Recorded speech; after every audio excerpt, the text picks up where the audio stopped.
اعوذ باللہ من الشیطان الرجیم بسم اللہ الرحمن الرحیم اللہ لا الہ الا هو اللہم سبحانک لا علم لنا الا ما علمتنا انک انت العلیم الحکیم مولایا صلی وسلم دائما ابدا علی حبیبک من زانت به الاسر معزز سامعین کرام السلام علیکم ورحمۃ اللہ وبرکاتہ۔ ارشاد باری تعالیٰ ہے اللہ یعنی ایسا ہے کہ اس کے سوا کوئی عبادت کے لائق نہیں۔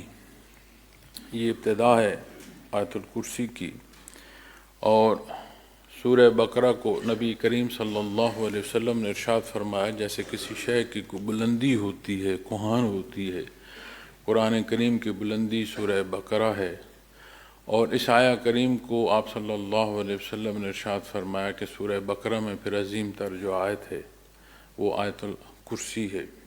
اس میں اللہ جل شانہ کی صفات قدرت کاملہ ارشاد فرمائی گئی ہے، اور قرآن و حدیث کی روشنی میں آپ کو مفسرین کرام کی روایات میں بے شمار فضائل آیت الکرسی کے حوالے سے ملتے ہیں۔ ہمارا پچھلے جمعۃ المبارک میں اس کا کچھ حصہ بیان کرنے کی سعادت نصیب ہوئی، اور باقی حصہ رہ گیا تھا۔ یہی گزارش کی تھی کہ انشاءاللہ اگلے جمعۃ المبارک میں اس سے متعلق عرض کریں گے۔ حضرت ابی بن کعب رضی اللہ تعالی عنہ کو نبی کریم صلی اللہ علیہ وسلم نے ارشاد فرمایا کہ ابو نضر، قرآن کریم میں سب سے عظیم آیہ کریمہ کون سی ہے؟ اور آپ صلی اللہ علیہ وسلم کے ارشاد کے جواب میں انہوں نے عرض کیا کہ یا رسول اللہ صلی اللہ علیہ وسلم، آیت الکرسی، اسی آیہ کریمہ کا اللہ لا الہ الا هو الحی القیوم، یہ آیہ کریمہ آپ نے عرض کی تو نبی کریم صلی اللہ علیہ وسلم نے ان کے سینے پر ہاتھ مبارک رکھ کر ارشاد فرمایا کہ تمہیں علم مبارک ہو۔ یہ اللہ جل شانہ کا کرم اور احسان ہے کہ اللہ پاک نے ہمیں بعثت محمد رسول اللہ صلی اللہ علیہ وسلم سے اتنی بڑی عظیم حصوں سے سرفراز فرمایا۔ اب یہ وہ حصہ کہ اس سے استفادہ ہو کہ وہ جو مقصد حیات ہے اس پر زندگی نہ صرف گامزن رہے، تا دم واپسی اس پر قائم ہونا نصیب ہو۔ تو میں نے ابتدائی حصے کی سے متعلق گزارشات پیش کی تھیں، لیکن اجمالی انداز میں گزارشات پیش کرتا ہوا پھر جو اگلا حصہ ہے اس پر بات کروں گا۔ تو ارشاد فرمایا گیا کہ اللہ لا الہ الا ہو۔ پہلا حصہ ہے اللہ، اللہ تو اس سے اللہ ہے، اللہ کی ذات کا اقرار ہے، اور اللہ لفظ اللہ واحد ذاتی نام ہے، باقی جتنے مبارک نام ہیں وہ صفاتی نام ہیں۔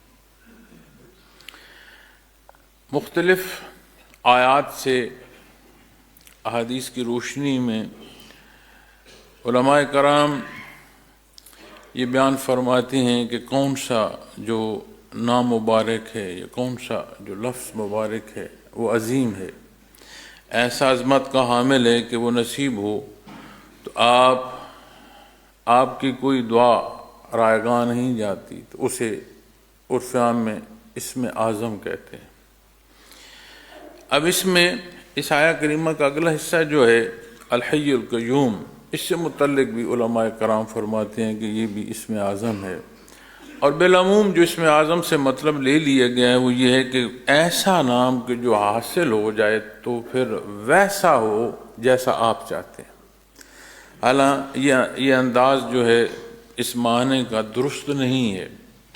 حضرت جی رحمۃ اللہ تعالیٰ نے ارشاد فرمایا کرتے تھے کہ اسم اعظم یعنی بڑا نام، تو اللہ جل شانہ کی ذاتی نام سے بڑا نام کیا ہو سکتا ہے، اور اللہ کریم توفیق بخشے کہ اس کا نام لینا نصیب ہو، تو فرمایا کرتے تھے یہی اسم اعظم ہے، اور فرماتے تھے کہ اسم اعظم کا بالعموم جو حصول بیان کیا جا رہا ہے کہ اس کے حصول سے جیسا بندہ چاہتا ہے ویسا ہو، وہ فرمایا کرتے تھے یہ درست نہیں ہے۔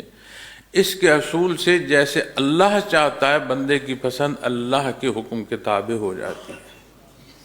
تو جس حال میں بھی اللہ کریم رکھے بندہ اس حال میں راضی رہتا ہے، ضرورت اور احتیاج کی صورت میں اپنے اللہ سے دعا کرتا ہے، اسی سے مانگتا ہے، کہیں کامیابی نصیب ہو تو اللہ کریم کا شکر ادا کرتا ہے، یعنی اس سے بندگی کی کیفیت نصیب ہوتی ہے، بندگی کا حال نصیب ہوتا ہے۔ اللہ لا الہ الا ہو، فرمایا اس اللہ یعنی کہ اس کے سوا کوئی عبادت کے لائق نہیں ہے۔ الحی القیوم، وہ زندہ ہے، ہمیشہ قائم رہنے والا ہے۔ حیات اللہ کریم کی صفت ہے اور ابدی ہے، ابدل آباد ہے، اس میں کوئی حد نہیں ہے۔ جب ہم اس عالم خلق میں خلق کی نسبت حیات کو دیکھتے ہیں تو اس کی ابتدا بھی سمجھ آ رہی ہوتی ہے، اس کی انتہا بھی سمجھ آ رہی ہوتی ہے کہ کوئی پیدا ہوا اور کسی کو موت واقع ہو گئی تو ہمیں وہ ابتدا بھی نظر آ رہی ہے، ایک طرح سے انتہا بھی نظر آ رہی ہے۔ یہ الگ بات ہے کہ کس مخلوق کو اللہ کریم نے پیدا فرمایا، کتنے وقت کو پیدا فرمایا، اور کس مخلوق کی تخلیق اس نے ایسی فرما دی ہے کہ اسے بھی اس نے ابدل آباد حیات دی، لیکن یہ اس کی ذاتی صفت نہیں ہے۔ ذاتی صفت جو ہے وہ اللہ جل شانہ کی ہے، باقی جو کچھ ہے اسے جو حیثیت ہے اور جب تک کی ہے یہ اللہ کریم کی عطا سے ہے۔ الحی، تو حیات فرمایا کہ وہ زندہ ہے، اس کے سوا کوئی عبادت کے لائق نہیں۔ تو حقیقی جب حیات آپ دیکھیں گے تو یہ وہ صفت ہے جو ذات باری تعالیٰ کی ہے۔ القیوم، ہمیشہ قائم رہنے والا ہے۔ اور یہاں جب بات قیوم کے قائم کی نسبت سے آتی ہے تو یہ قائم ہونا ایسا ہے کہ باقی جو کچھ ہے اس کے قائم رکھنے سے ہے۔ قائم بذات صرف اللہ کی ہے، باقی جو کچھ ہے اس کے قائم رکھنے سے ہے۔ اور اسی طرح جب صوفیاء کرام یہ ذکر اذکار کی محنت کراتے ہیں معزز سامعین کرام، تو فنا بقا بڑے بلند منازل ہیں۔ اللہ کریم مشائخ اعظام کے درجات بلند فرمائے، ہمیں سہل انداز میں تربیت میسر ہے، ہمیں ادراک نہیں ہے کہ یہ کتنی بڑی اللہ کریم کی عطا ہے۔ اور جب بات فنا بقا کی آتی ہے تو فنا میں وہ کیفیت اور حال وارد ہوتا ہے کہ خلق کی حدوں سے ہر شے اپنا وجود جو ہے وہ کھو دیتی ہے، ختم ہوتا جاتا ہے، آہستہ آہستہ آہستہ سالک اپنا وجود بھی محسوس کرتا ہے کہ نہیں رہا، اور وجود ختم ہوتے وہ جو سیاہی بچتی ہے رہتی وہ بھی نہیں ہے۔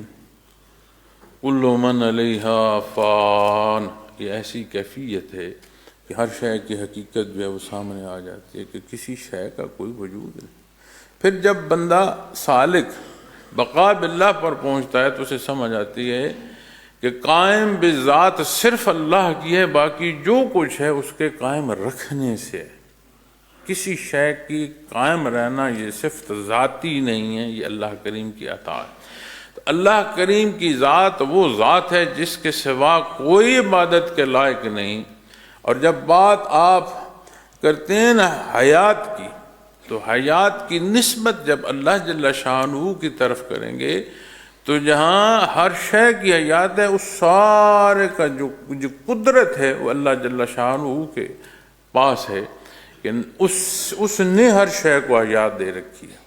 اب ہم حیات کو دیکھتے ہوئے معاملات ایک دوسرے سے نبھاتے ہیں۔ کبھی نہیں دیکھا کہ کوئی کسی فوت ہوئے وہ بندے سے بیٹھ کر اپنے معاملات طے کر رہا۔ تو جب بات حیات کی آئے گی تو یہ جو کارگاہ حیات رواں دواں ہے جسے اللہ کریم نے حیات بخشی ہے، وہ ذات ہے کہ جس کے حکم سے یہ ہر شے چل رہی ہے، جس میں تم رہ رہے ہو، جس میں تم اپنی زندگی بسر کر رہے ہو۔ تو کوئی وہ جسے اپنی حیات کا اختیار نہیں، کیسے تم اسے اپنے الہ چن سکتے ہو؟ کیسے تم شرک کر سکتے ہو؟ کیسے تم کفر کر سکتے ہو؟ واحد ذات ہے اللہ۔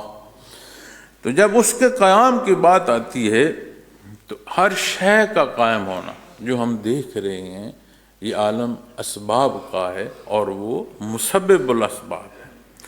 لا تاخذہ سنۃ ولا نوم، فرمایا اس کو نہ اس کو اونگ آتی ہے اور نہ نیند۔ یہ جو نیند ہوتی ہے نا، اس کی ابتدا اونگ سے ہوتی ہے، اور جب اس اونگ کی کیفیت کو آپ دیکھیں گے تو ایسی کچھ تبخیر انسانی دماغ کو چڑھتی ہے کہ انسانی وجود بالکل ڈھیلا پڑ جاتا ہے، اسے گرد و پیش کا آہستہ آہستہ آہستہ ہوش جو ہے وہ ختم ہونا شروع ہو جاتا ہے، اس کا اختیار ختم ہو جاتا ہے، جتنا اس کے پاس اختیار ظاہری طور پر بھی ہے وہ بھی وقتی طور پر جو ہے اس سے ختم ہو جاتا ہے، اختیار نہیں رہتا۔ جب بندہ اس غنودگی سے اس اونگ سے نیند میں پہنچتا ہے تو یہ اختیار کلی طور پر ختم ہوتا ہے کہ اسے گرد و پیش کا کوئی ہوش نہیں رہتا، اس کا کسی درجے کا کوئی اختیار نہیں رہتا۔ اب جب اس کیفیت کو آپ دیکھیں گے کہ یہ جو کیفیت دماغ پر وارد ہوئی جس نے پورے وجود کو شل کر دیا اور ایک ایسے حال میں پہنچا دیا جسے آپ موت کی بہن کہہ سکتے ہیں، جسے قرآن کریم نے یہ نسبت دی ہے کہ اللہ کریم اس کے بعد جسے زندگی دے رہا ہے اسے واپس روح لوٹا دیتا ہے، اور جس کی زندگی ختم ہو جائے اس کی روح روک لی جاتی ہے، تو نسبت موت کے ساتھ اسے دی جا رہی ہے۔ اس کو دیکھ کر حیات اور موت کی جو سمجھ ہے وہ بھی بندہ حاصل کر سکتا ہے۔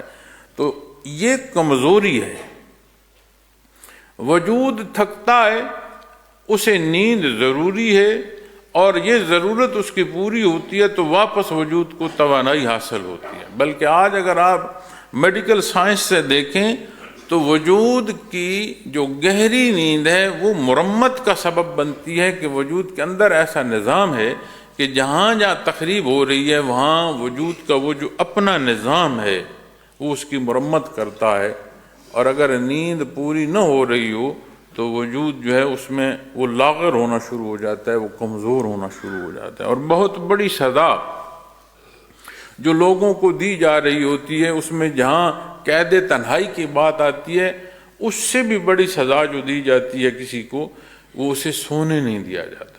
کسی سے کوئی بات اگلوانی ہو تو اسے وہ سونے نہیں دیتی، آخر ایسی حالت میں وہ پہنچ جاتا ہے، وہ کہتا ہے جو پوچھتے ہو پوچھ لو، مجھے سونے دو۔ لیکن یہ کیفیت اور حال کمزوری ہے کہ جسے اونگ آ گئی، جسے اس اونگ سے نیند تک کا پہنچنا جس پر وارد ہوگا وہ تو گرد و پیش سے اور حال سے بے خبر ہوگا۔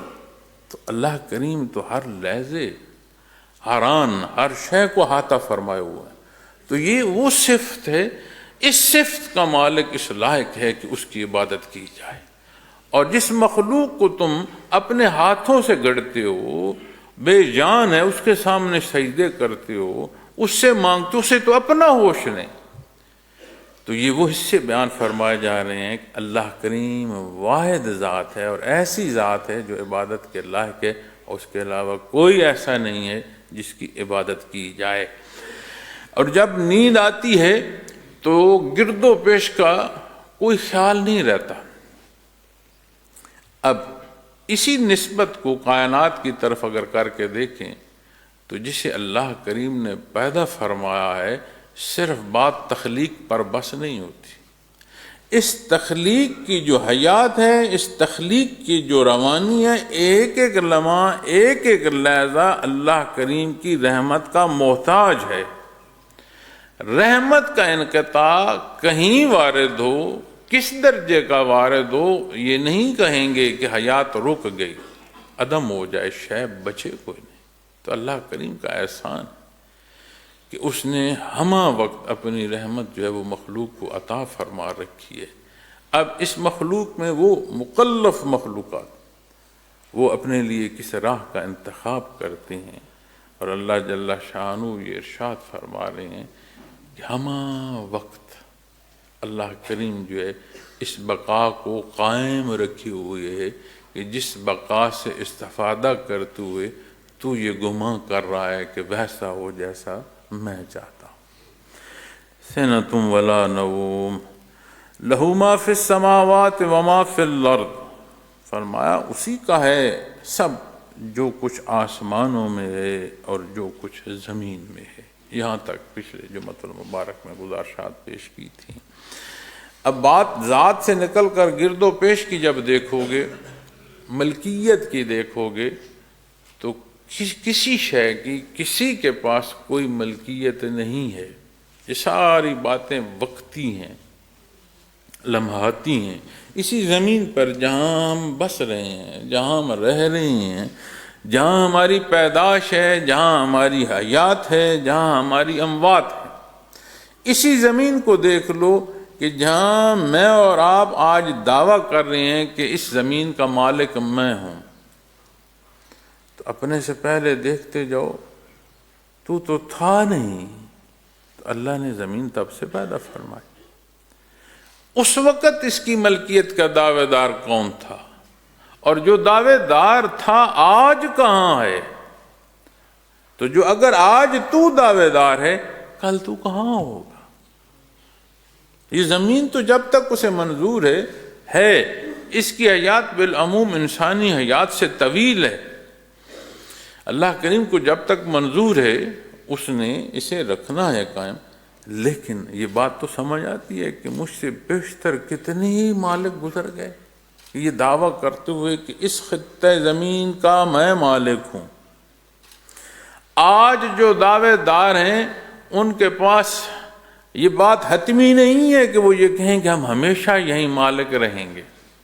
یہ تو ہماری حیات، ہماری زندگی میں ملکیتیں بدل جاتی ہیں۔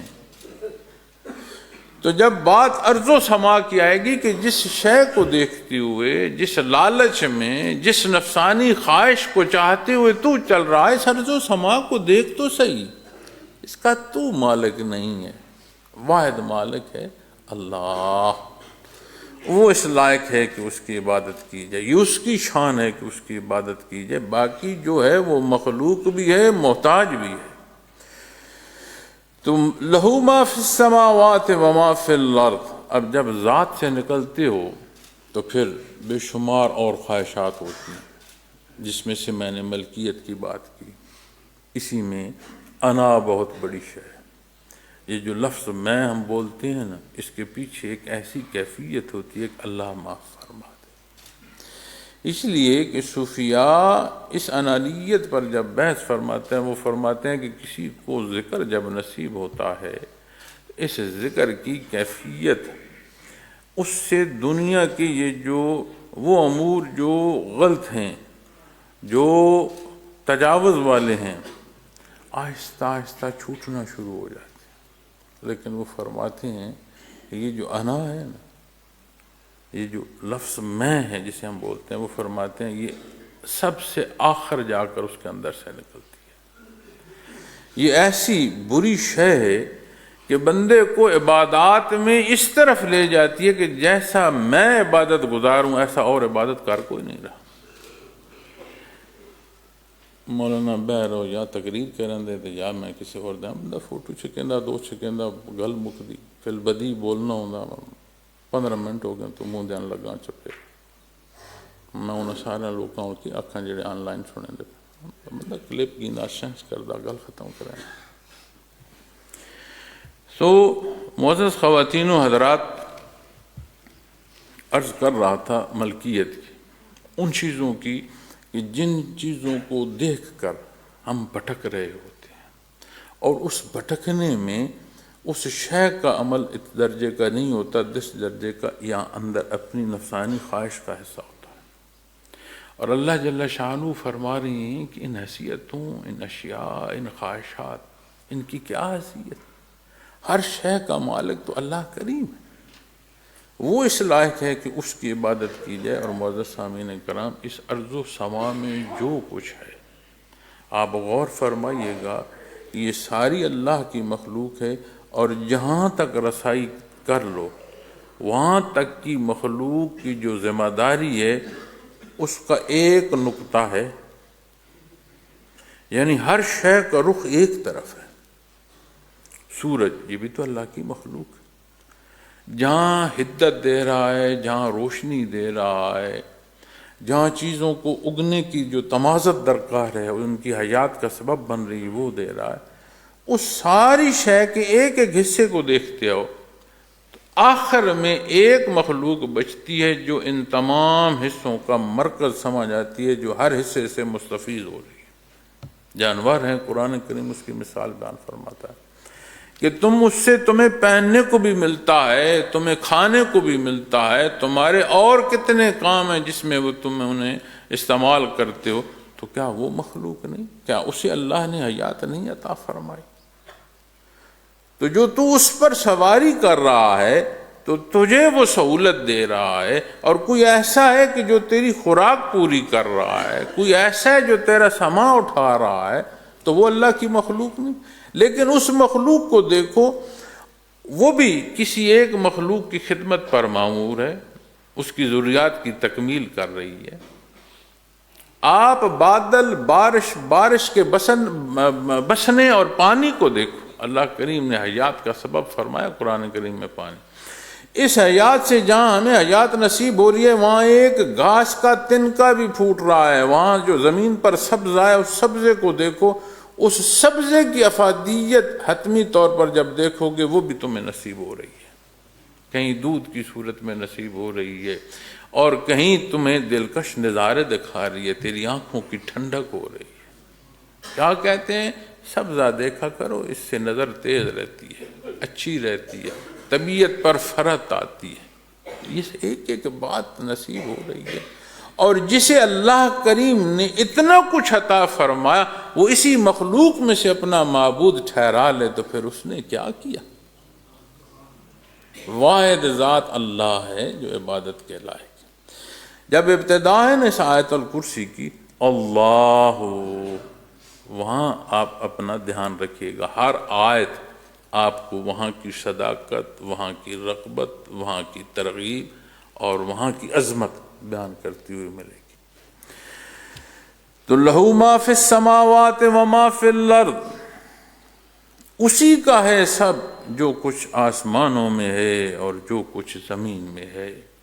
من ذا الذی یشفع عندہ الا باذنہ، فرمایا کون ہے جو اس کی اجازت کے بغیر اس کے ہاں سفارش کرے۔ جب ہم کسی معاملے میں سفارش کرتے ہیں نا، تو جہاں سفارش کی جاتی ہے یہ ضروری نہیں ہے کہ وہ ہمارے ساتھ متفق ہو، ہم سفارش میں کہنے میں اسے مجبور کر رہے ہوتے ہیں ایک درجے کا، اور یہ اکثر ہمیں سننے میں آتا ہے کہ میں نہیں چاہتا تھا کہ یہ عمل کروں لیکن آپ نے مجھے مجبور کیا ہے کہ میں یہ عمل کروں۔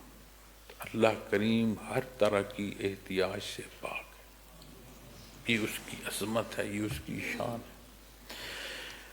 وہ نہ چاہے کوئی سفارش نہیں کر سکتا، یہ قدرت کا اظہار ہے۔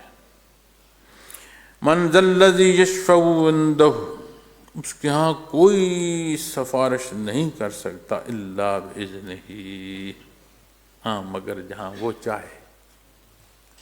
اس سفارش کے لیے بھی اللہ کا چاہنا ہے۔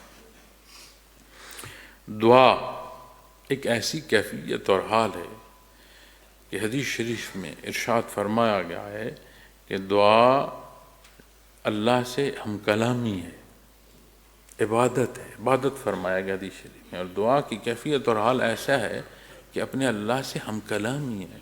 صاحب دعا کو ہم کلام ہونا یہ شرف نصیب ہو رہا ہے، لیکن جب دعا کی قبولیت کی بات آتی ہے تو اللہ کریم نے ازل سے اس دعا کو سبب جو ہے وہ قرار فرما رکھا ہے۔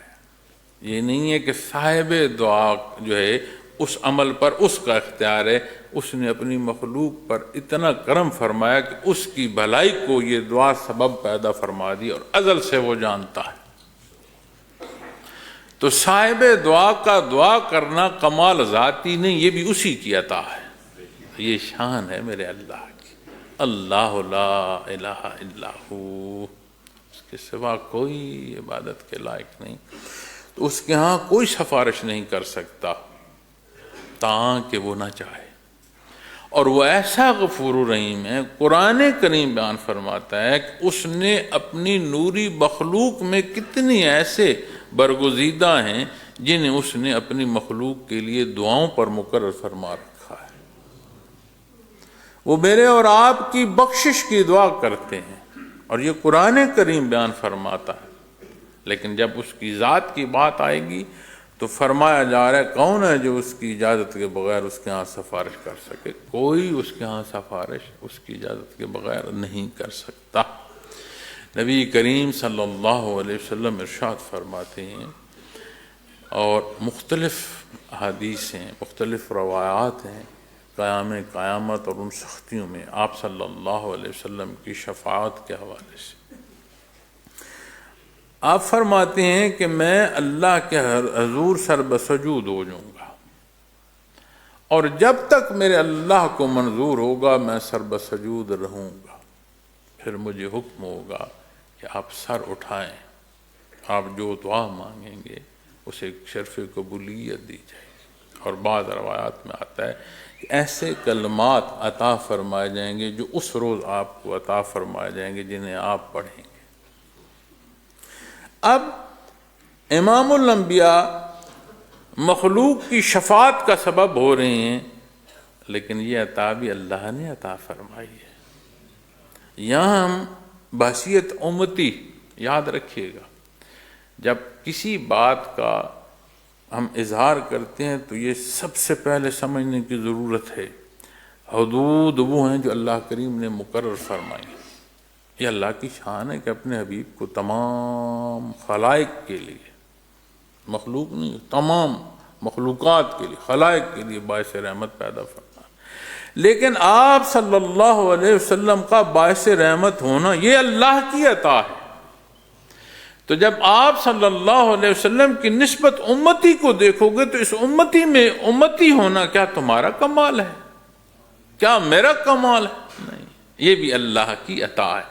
تو جب اس عطا پر دیکھو گے تو جو اللہ نے یہ امتی کا رشتہ عطا فرمایا، اس کی حدود و قیود پھر آپ اور میں طے کریں گے یا وہ ہوں گی جو اللہ نے پسند فرمائی؟ تو جب وہاں دیکھو گے تو پھر اس اصول اور ضابطے کو دیکھنا ہوگا جس کا نبی کریم صلی اللہ علیہ وسلم نے حکم فرمایا۔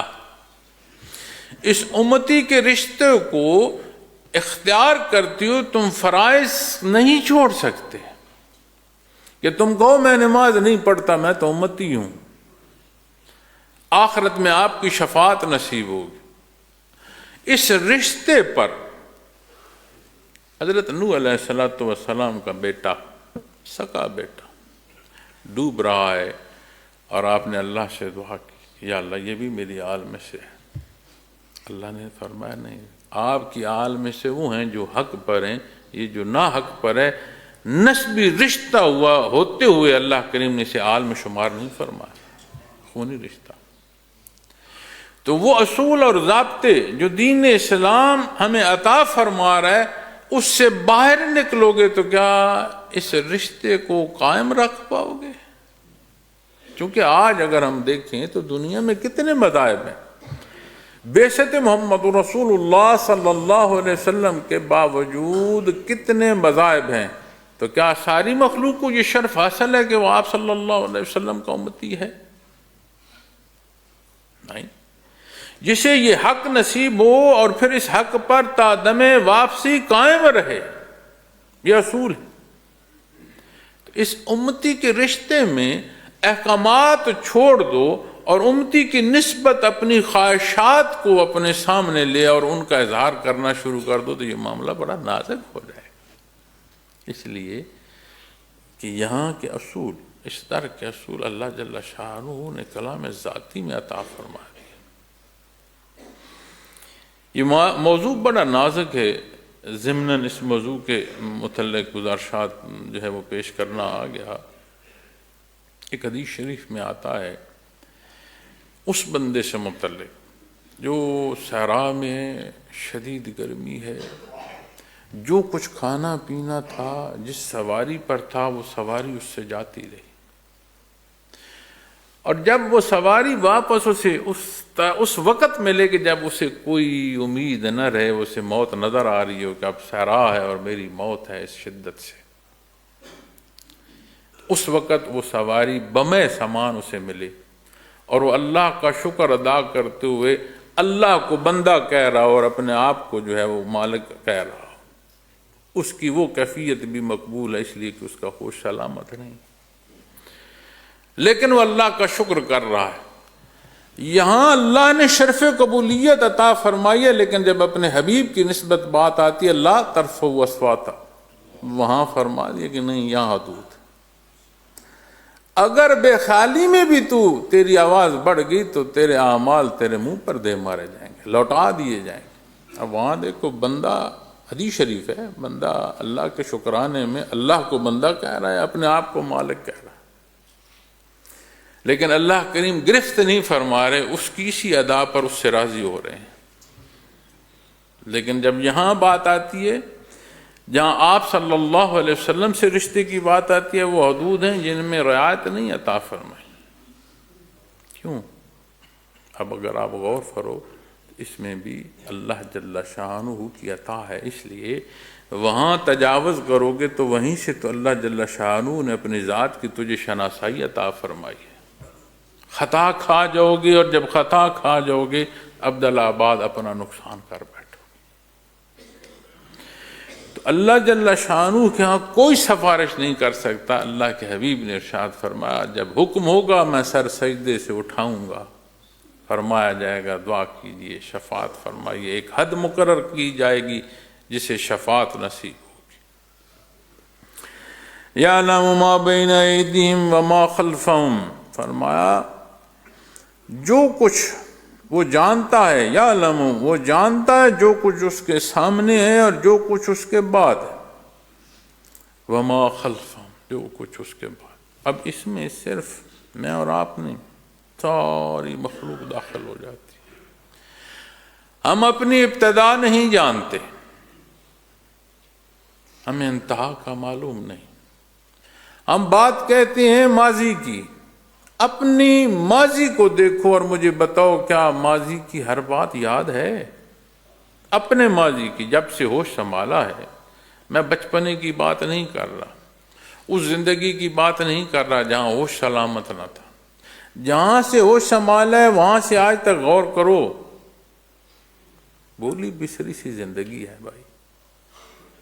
کوئی یاد ہے، کوئی یاد درست نہیں ہے، اور کتنا ہے جو یاد ہی نہیں ہے۔ تو یہ کیا ہے؟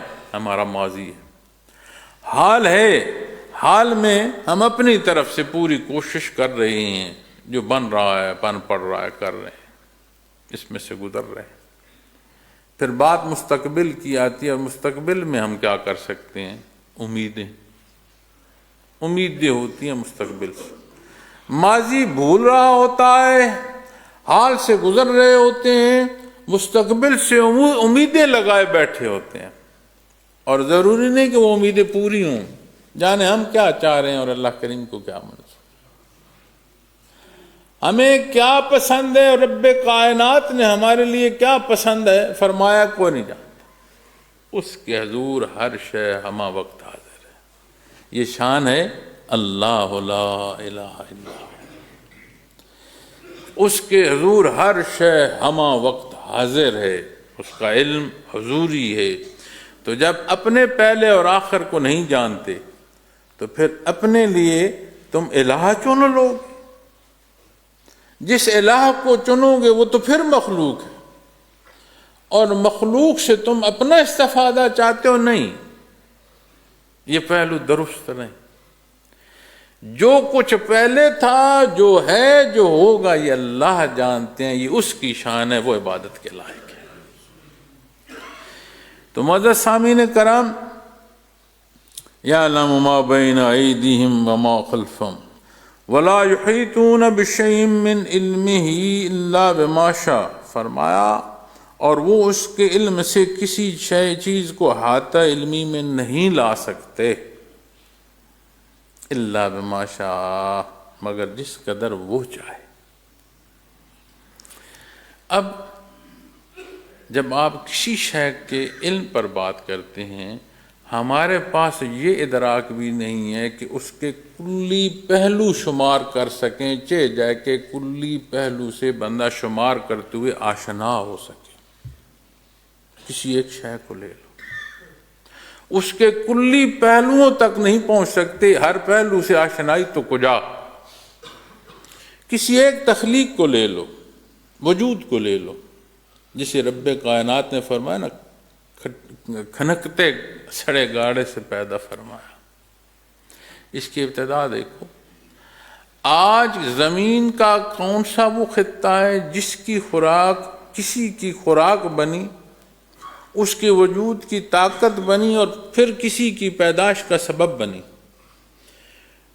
ہر دو پہلوؤں، ماں باپ دونوں پہلوؤں سے دیکھو کون سی خوراک میں کس کی وجود کا کتنا حصہ ہے، وہ خوراک کہاں پیدا ہوئی، کس زمین میں پیدا ہوئی، کون سا خطہ زمین ہے، کس نے بیج بویا، بیج کون سا تھا، اسے وتر کیسے ملا، اسے پانی کیسے ملا، اس کی حیات کیسی تھی۔ ایک پہلو کو اٹھا لو، اس کے کلی پہلوؤں تک نہیں پہنچ سکتے، چاہے جائے کہ تم اس کے علمی احاطہ پر بات کرو کہ میں اسے کلی طور پر جانتا ہوں۔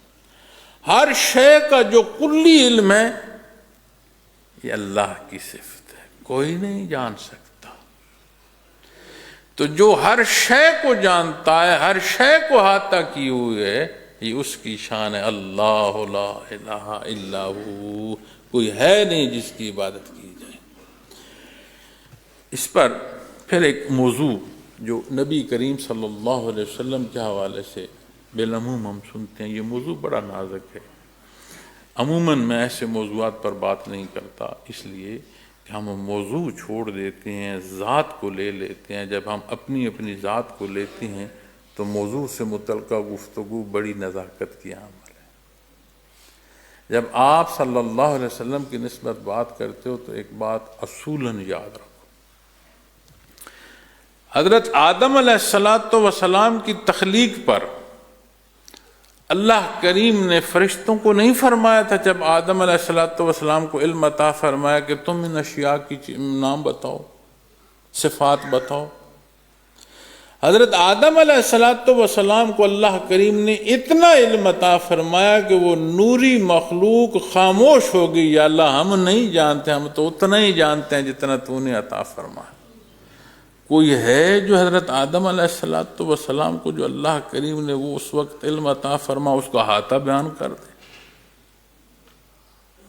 جہاں نوری مخلوق خاموش ہوگی، یا اللہ ہم نہیں جانتے، اتنا ہی جانتے ہیں جتنا تو نے عطا فرمایا۔ آدم علیہ السلام نے اس جواب میں وہ سارے علوم بیان فرمائے۔ اسی طرح آپ ایک چونٹی کو دیکھو، چونٹی ہر بیج کے دو ٹکڑے کر کے اپنے بل میں رکھتی ہے کہ اگر پانی کہیں پہنچا تو وہ پھوٹ نہ پڑے اپنے موسم پر، لیکن دھنیے کا بیج ایسا ہوتا ہے اسے دو ٹکڑے کر لو وہ بھی پھوٹ پڑتا ہے۔ حضرت اپنی تفسیر میں لکھتے ہیں چونٹی اس کے دو نہیں 4 ٹکڑے کرتی ہے۔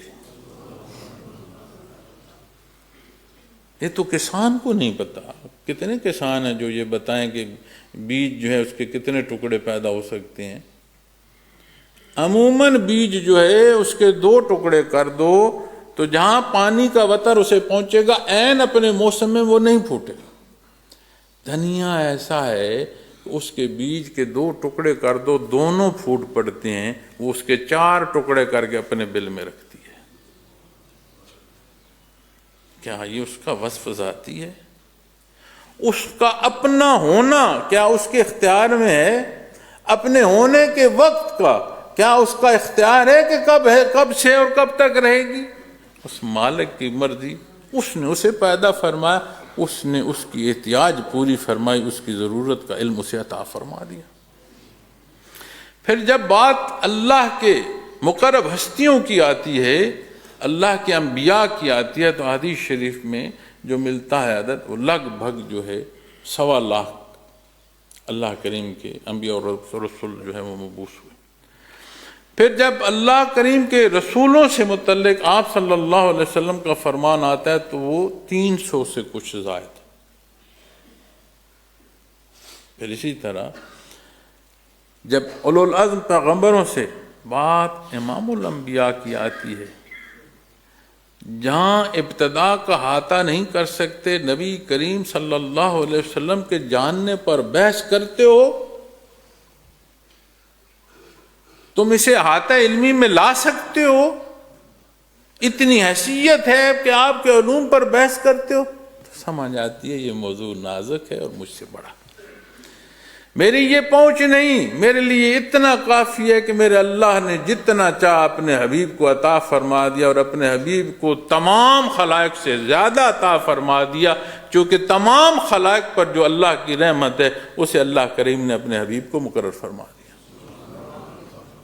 اس بحث کو زیر غور کیوں نہیں لاتے کہ آپ صلی اللہ علیہ وسلم نے اس حیات پر حکم کیا فرمایا کہ تو زندگی کیسے بسر کر، تیری حیات ہو تو کیسے ہو، تیری موت ہو تو کیسے ہو، تیری ابتدا ہو کسی شے سے تو اس کا نام لے، تیری انتہا ہو تو اس کا شکر ادا کر اپنی زندگیوں میں۔ اس کو کیوں نہیں تلاش کرتے؟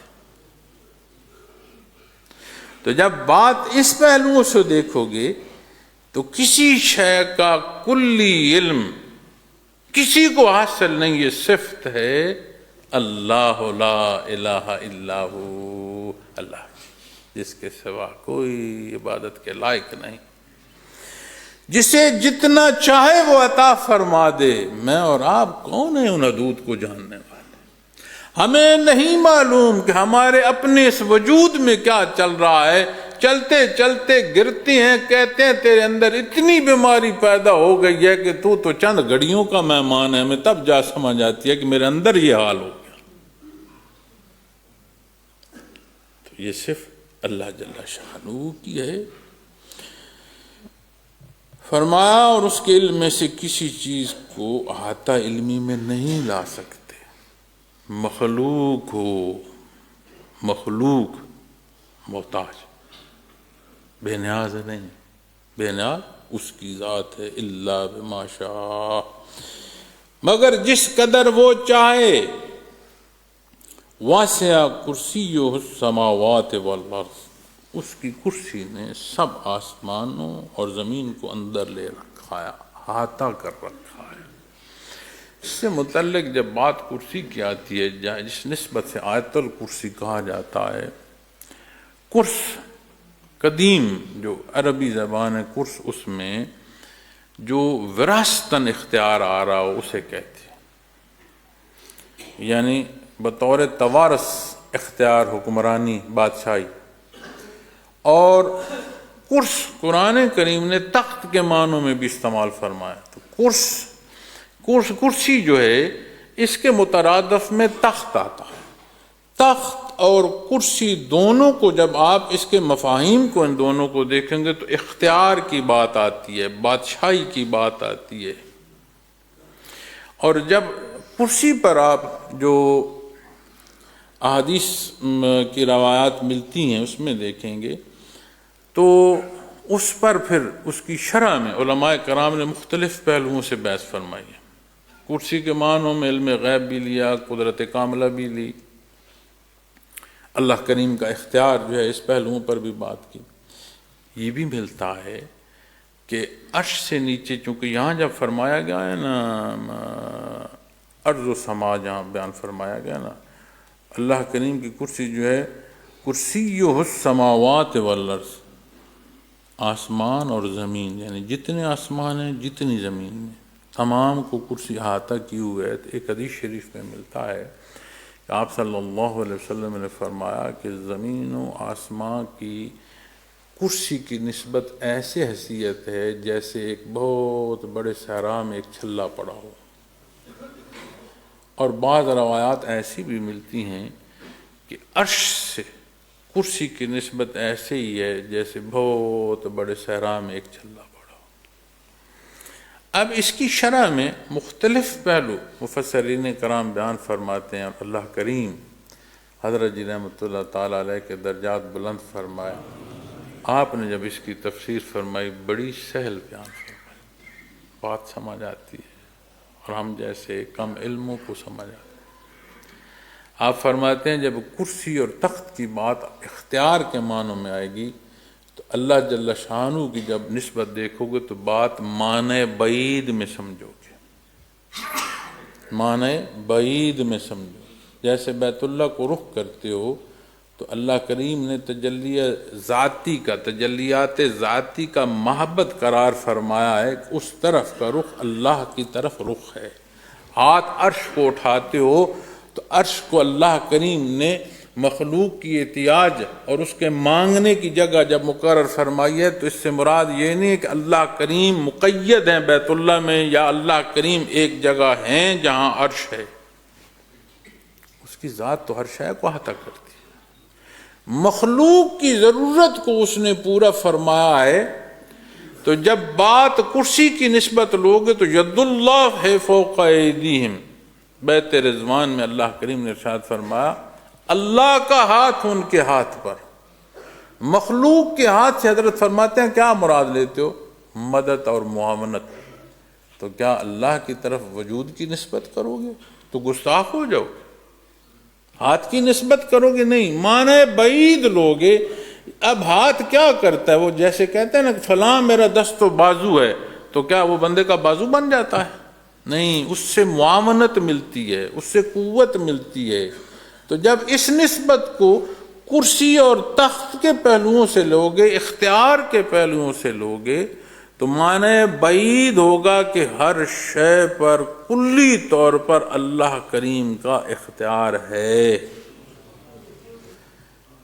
اب زمین و آسمان کی کوئی شے ایسی نہیں ہے جس کا وہ مالک بھی نہیں ہو کہ یہ بات کی جائے کہ اس کی ملک اللہ کی نہیں ہے، یا اس پر اس کا اختیار نہ ہو۔ اپنی مالکیت کو دیکھو، انسان ہے نا، وہ اپنے حالات اپنی زندگی سے باتوں کا جائزہ لیتا ہے۔ ہم اپنے اختیار پر بعض دفعہ اختیار کا استعمال نہیں کر سکتے اپنے ملک پر۔ کتنی دفعہ دیکھا، کہتے ہیں میری ملکیت ہے، فلاں چھین کر لے گیا۔ آئے روز زمینوں کے جھگڑے، مکانوں کے جھگڑے آپ کے پاس سامنے نہیں آتے؟ دعوے دار اور ہوتا ہے، اس کی جگہ بیٹھا کوئی اور ہوتا ہے، ملکیت کا دعویٰ کسی کا ہوتا ہے، وہ شے کسی کے پاس ہوتی ہے۔ تو اس نے جو فرمایا زمین و آسمان کی ملک اس کی ہے، اختیار بھی اسی کا ہے۔ نہ سمجھو کہ فلاں جگہ جا سجدہ کروں گا تو اللہ کے اختیار میں داخل ہو کر میری مرضی کا مجھے استفادہ ملے گا، کہتے نہیں ہیں فلاں جادوگر نے میرا رزق بند کر دیا، تو کیسا مرزوق اور تیرا ایمان کہ وہ رازق ہے، یہ کیسا ایمان ہے؟ قرآن فرماتا ہے کہ جادوگر جہاں بھی جائے گا کامیاب نہیں ہو، تو کہتا ہے میری اولاد بند کر دی۔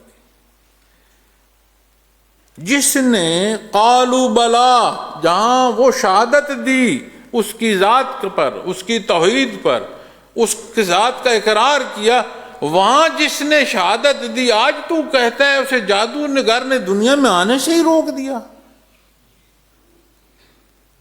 یہ بڑا مربوط نظام ہے، اتنا مربوط نظام ہے کہ اگر ایک سورج ہی کسی ذرے کے کروڑویں حصے کے برابر اپنے دائرے سے اندر یا باہر ہو جاتا، نظام ہستی ان صدیوں میں ختم ہو جاتی۔ قریب آتا تو ہر شے بھسم ہو گئی ہوتی جل کے، دور ہوا ہوتا تو ان اربوں کے عرصے میں جو ایک ایک دائرہ ہے، اس اربوں خربوں سال کی اس تخلیق میں دور ہوتا تو ہر شے یکبشتہ ہو گئی ہوتی، برفستان ہی ہوتی، حیات نہ رہتی، ہر شے مربوط۔ تو کہتا ہے زمین میں کشش شکل ہے، جہاں سے دیکھتا ہے تجھے آسمان اوپر نظر آتا۔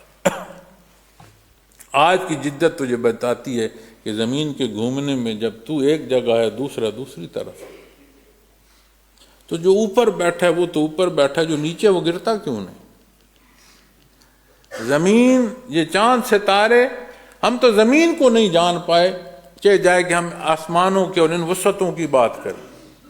ہر شے کا جو مقام اس نے مقرر فرمایا ہے، یہ کیا ہے؟ یہ مالک کا اختیار ہے، کوئی شے ہل نہیں سکتی۔ اور جس پر غلطی اور خطا کھاتے ہو، کہتے ہو میں ویسا کروں گا جیسا میں چاہتا ہوں، میاں کر لو ویسا جیسا تو چاہتا ہے، صرف اس حد تک کر پائے گا جہاں اس نے یہ اجازت دی ہے کس راہ کا انتخاب کرتا ہے، اس سے آگے پیچھے کچھ نہیں۔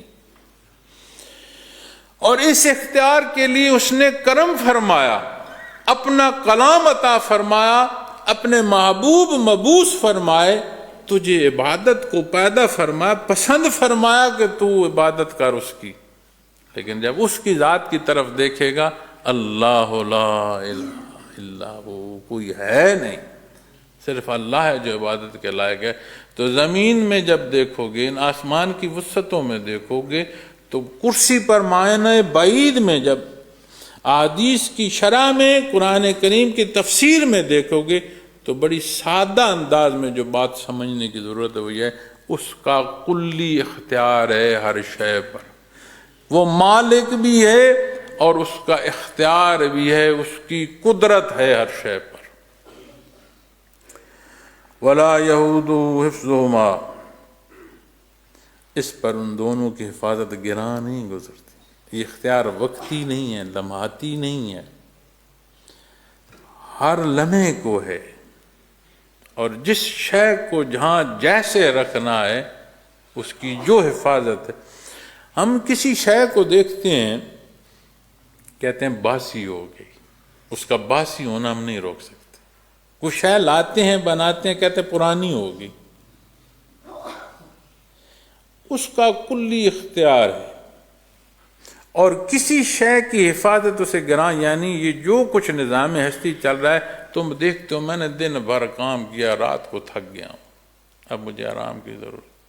مخلوق یہ نہ گمان کرے کہ جو کچھ اس پر وارد ہو رہا ہے یہ مالک پر ہے، ایسا نہیں ہے۔ جو کچھ ہے اس کا ہے، ہر شے پر اس کا کلی اختیار ہے، اور اس شے کا اسے کوئی تھکان نہیں۔ وہ ایسا مالک ہے، کھربہا، شاید یہ لفظ کم ہو جائیں، گنتی کم ہو جائے، زیرو کم ہو جائیں، اتنی مخلوق ہے۔ ساری مخلوق بیک وقت اپنے اللہ سے مانگنا شروع کر دے، مخلوق کا مانگنا پھر بھی کم ہے، اس کی ذات وسیع تر ہے۔ چہ جائے کہ یہ سوچو کہ یہ کچھ ہوگا۔ اب ہم ایک اور پہلو عرض کرتا ہوں، ہم کہتے ہیں اتنے گناہ ہو گئے، اب میں نماز نہیں پڑھتا۔ کیوں؟ کس منہ سے نماز پڑھوں؟ میاں اسی منہ سے نماز پڑھنی ہے، کیا تیرے گناہ اللہ کریم کی رحمت سے بڑھ گئے ہیں؟ آپ صلی اللہ علیہ وسلم کا فرمان کہ زمینوں آسمان کی وسعتوں انہیں گناہ بھر دیں، ایک توبہ درکار ہے، وہ ہر شے معاف فرما دیتا۔